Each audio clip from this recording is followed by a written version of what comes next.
এই ইহকালে যা করিয়াছি তাহার ফলাফল ভোগ করে দিব, ভালো হোক আর মন্দ হোক। ভালো এবং মন্দ ফলের ফলস্বরূপ জান্নাত অথবা জাহান্নাম আমাকে আপনাকে ভোগ করিতে হইবে। সিরিয়ালটা বুঝতে পারছেন? নবী রাসূল মানবেন, যদি নবী রাসূল না মানেন তাহলে ফল আছে, মানলেও ফল আছে। কি ইহকাল আপনি দিছি, মৃত্যু আপনার জন্য আমার জন্য অবধারিত। কথাটা বুঝতে পারছেন? যেহেতু আমাকে পৃথিবীতে প্রেরণ করছে, আবার আমাকে যেতেই হবে। আর যাওয়া এবং এর মধ্যে আল্লাহ খালি খালি পাঠায় নাই। কি আল্লাহ জি খালাকাল মাউতা ওয়াল হায়াতা লিয়াবলুয়াকুম আইয়ুকুম আহসানু আমালা। উত্তম আদর্শের কি আমি এই তোমাদেরকে প্রেরণ করেছি আমলের দিক থেকে, কাজকর্মের দিক থেকে কে কত বেশি উত্তম তাহা দেখার জন্য। তাহলে এই পৃথিবীটা এমনিতে আমার পাঠায় না।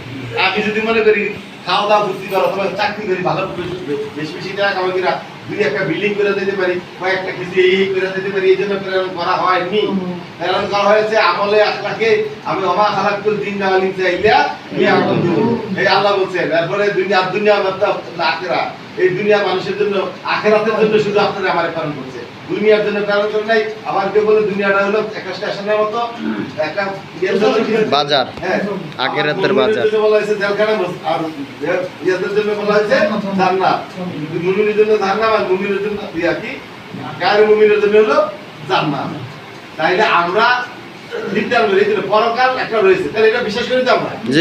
যেহেতু এই যেমন ইহকালে শেষ নয় এবং পরকাল রয়েছে এবং ভালো এবং মন্দ কাজের যেহেতু ইহকালে মানব জীবনের শেষ নয় এবং মৃত্যুর পরও রহিয়াছে মানুষের জন্য এক অনন্ত জীবন, যেখানে মানুষকে তাহার পার্থিব জীবনের ভালো এবং মন্দ উভয় কাজের পুঙ্খানুপুঙ্খ হিসাব দিতে হবে এবং বিচারের পর জান্নাত অথবা জাহান্নাম রূপে ইহার যথাযথ ফল ভোগ করে দিব। আমি যাহা পাই তাহা ভোগ করিব।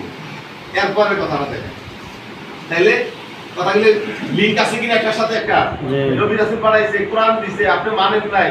আপনি একটু আবার এখানে স্মরণ করে দিল, প্রত্যেক মানুষের কুল্লু নাফসিন যায়কাতুল মাউত, জন্ম তখন হয়েছে, মৃত্যু অবধারিত।